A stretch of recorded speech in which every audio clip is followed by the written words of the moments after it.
आज आपण बघणार आहोत भारताचे हवामान, जे इयरली 110 ते 120 सेंटीमीटरपर्यंत येत असते.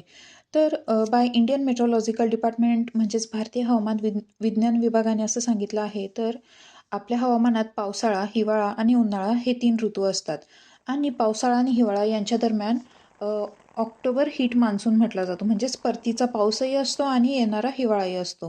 तो ऑक्टोबर-नोव्हेंबर या महिन्यांच्या दरम्यान असतो. आणि पावसाळा जो असतो तो प्रतिरोधक प्रकारचा असतो आणि हिवाळा डिसेंबर ते फेबपर्यंत सुरू असतो. आणि उन्हाळा मार्चपासून तर मेपर्यंत. ठीक आहे. त्यानंतर या सगळ्यांमध्ये एक आपल्याला कन्सेप्ट क्लिअर करून घ्यायची, ती म्हणजे जेट स्ट्रीमची. त्याला झोतवाराही म्हणतात. तर ते दुसरं काही नसून एक लेयर असतो ट्रोपोस्फिअर नावाचा. त्याच्यात पश्चिम ते पूर्व वेगाने वाहणारे जे वारे असतात त्यांना आपण जेट स्ट्रीम म्हणतो. ठीक आहे.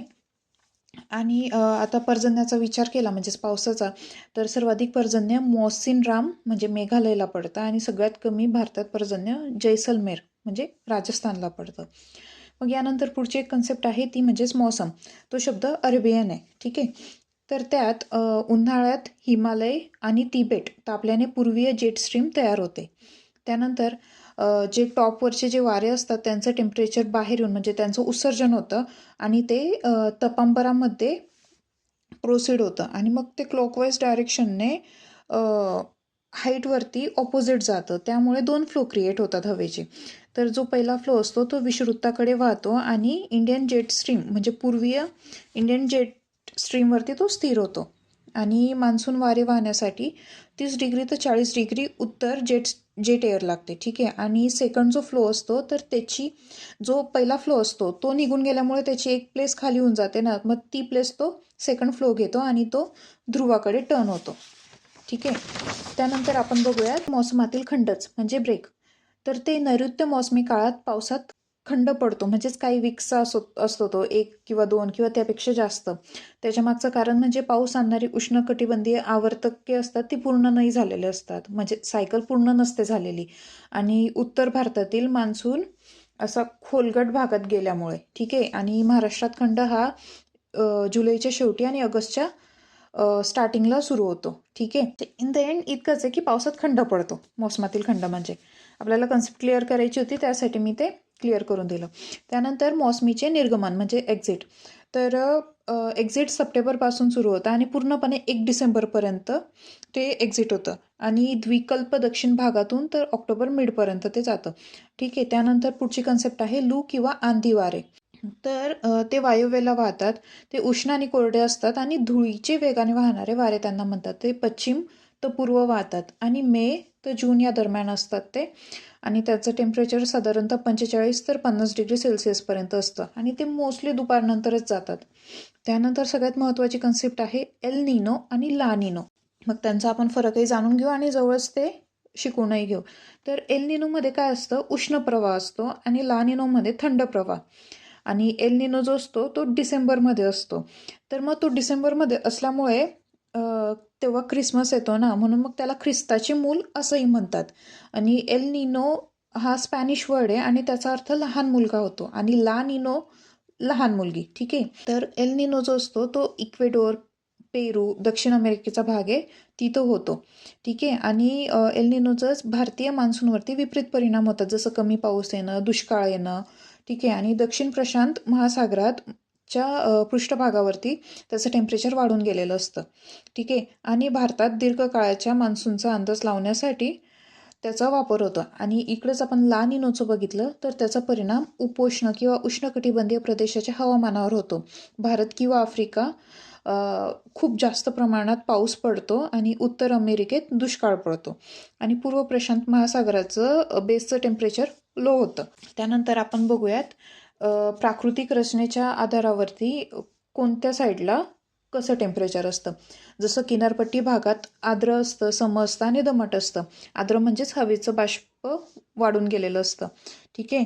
त्यानंतर पठारी भागात उष्ण असतं, कोरडं असतं आणि विषम. आता उष्ण यासाठी तर ते हायटेड असतात ना, मग त्याच्यामुळे सनराईज डायरेक्ट जातात आणि मग डायरेक्ट गेल्यामुळे ते हीट पण तितकंच लवकर होतं आणि त्यानंतर कोल्ड पण तितकंच लवकर. ठीक आहे.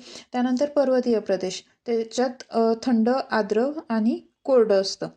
ठीक आहे. आर्द्र मान्सूनमध्ये असतं, कोरडं विंटरमध्ये असतं. त्यानंतर वाळवंटात तो ऑब्व्हियसली उष्ण आणि विषम असतं.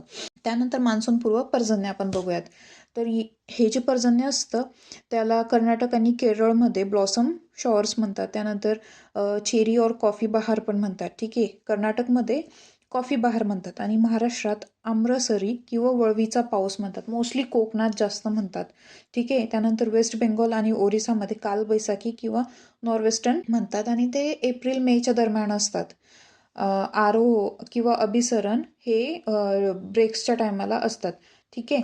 मान्सून पूर्व म्हणजे त्या मेच्या सुरुवातीला किंवा जूनच्या पहिल्या आठवड्यात ज्या अवकाळी पाऊस जो म्हणतो ना आपण, मध्येच पाऊस येऊन जातो, त्याला आम्रसरी वगैरे आपण म्हणतो महाराष्ट्रात ढोबळमानाने. ठीक आहे.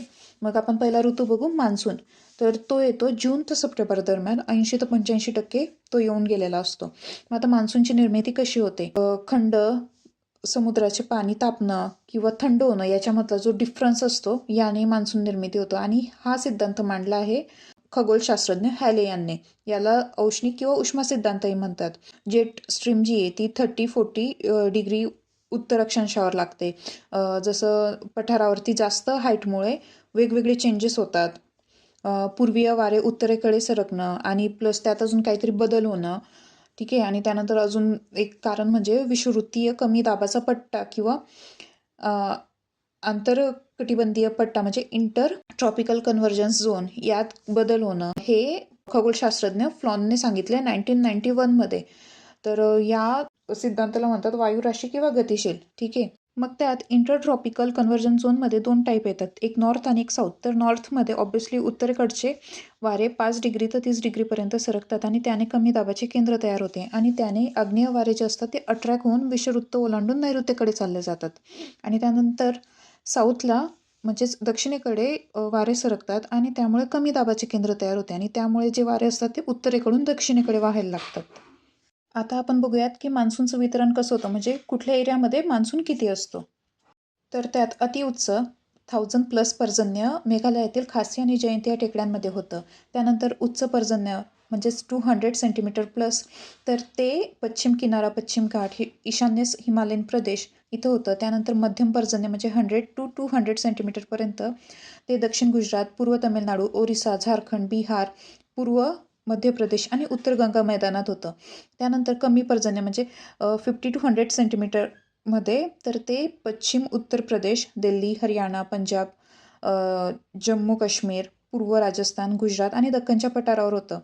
आणि त्यानंतर अल्प म्हणजे खूप कमी प्रमाणात 50 सेंटीमीटरपेक्षाही कमी, तर ते आंध्र प्रदेश, कर्नाटक, महाराष्ट्र, लडाख, पश्चिम राजस्थानला होतं.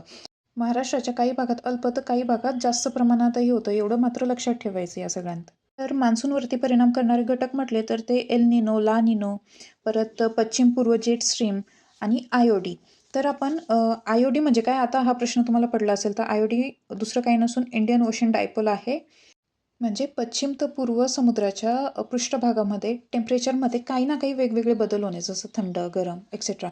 तर त्याची इम्पॅक्ट 2 प्रकारचे असतात, एक पॉझिटिव्ह आणि एक निगेटिव्ह. तर पॉझिटिव्ह इम्पॅक्टमध्ये पश्चिमचे पूर्वेपेक्षा टेम्परेचर हाय झालं तर भारतात अधिक पाऊस येतो आणि निगेटिव्ह म्हटलं तर पूर्वचे पश्चिमपेक्षा टेम्परेचर हाय झालं तर भारतात कमी पाऊस येतो. आता आपण बघूयात पुढचा ऋतू, तो म्हणजेच हिवाळा.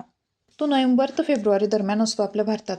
तर यात कोरडी हवा असते आणि त्या कारणाने आर्द्रता कमी होऊन जाते आणि टेम्परेचर 16 डिग्री तर 25 डिग्री सेल्सिअस असतं. आता करंटली तर 13-14 चालू आहे. आणि याच्यात सूर्यदक्षिणायन हे 21 जून तर 22 डिसेंबरपर्यंत असतं. तर हे सूर्यदक्षिणायनवरती एकदा PYQ मी वाचलेला होता, त्यामुळे मी सांगून दिलेलं. तर त्यानंतर आपण जाणून घेऊयात हिवाळ्याची स्थिती. तर कमी टेम्परेचरमुळे उत्तर भारतात जास्त वायुदाबाचे केंद्र तयार होते आणि त्याच वेळेला हिंदी महासागरावरती जास्त टेम्परेचर असल्याने वायुदाब कमी होऊन जातो. त्यामुळे उत्तरेकडील जास्त वायुदाबाच्या प्रदेशाकडून दक्षिणेकडील हिंदी महासागरावरील कमी वायुदाब केंद्राकडे वारे वाहू लागतात. ठीक आहे. हे जे जमिनीकडून सागराकडे वाहणारे वारे असतात यांना ईशान्य नैऋत्य वारे म्हणतात, कारण की ते ईशान्येकडून नैऋत्येकडे वाहतात किंवा त्यांना परतीचा पाऊसही म्हटला जातो. तो मोस्टली आंध्र प्रदेश आणि तेलंगणामध्ये होतो आणि जम्मू काश्मीरमध्ये हाय लेवल जेट स्ट्रीम असल्यामुळे बर्फही पडतो. तर उत्तर भारतात हिवाळ्याची आपण स्थिती बघितली तर टेम्परेचर कमी असतं, म्हणजे 10 to 15 डिग्री सेल्सिअसपर्यंत असतं. त्यामुळे प्रेशर जास्त झालेला असतो आणि त्यामुळे वारे हे जास्त दाबाकडून कमी दाबाकडे वाहतात आणि त्यानुसार हिवाळ्यात जमिनीवरती जास्त प्रेशर तर समुद्रात टेम्परेचर अधिक असून वारे जमिनीकडून समुद्राकडे वाहतात आणि जानेवारी हा महिना मोस्ट कोल्डेस्ट मंथ म्हणून ओळखला जातो. त्यानंतर आपण हवामानाची स्थिती दक्षिण भारतात बघूयात, म्हणजे द्विकल्पीय पठारी भागात. त्याच्यात टेम्परेचर जास्त असतं 24 to 25 डिग्री सेल्सिअसपर्यंत, त्यामुळे प्रेशर कमी असतो. जसजसं दक्षिणेकडून उत्तरेकडे जातं तसं टेम्परेचर कमी होत जातं आणि प्रेशर वाढत जातो. त्यानंतर आपण बघूयात वाऱ्यांचे प्रकार. तर सर्वात आधी येतात चिनूक वारे, त्यांना स्नो इटरही म्हणतात. ते अमेरिका आणि कॅनडाच्या रॉकी पर्वतरांगेत आढळतात आणि ते हिवाळा कंट्रोल करायचं काम करतात.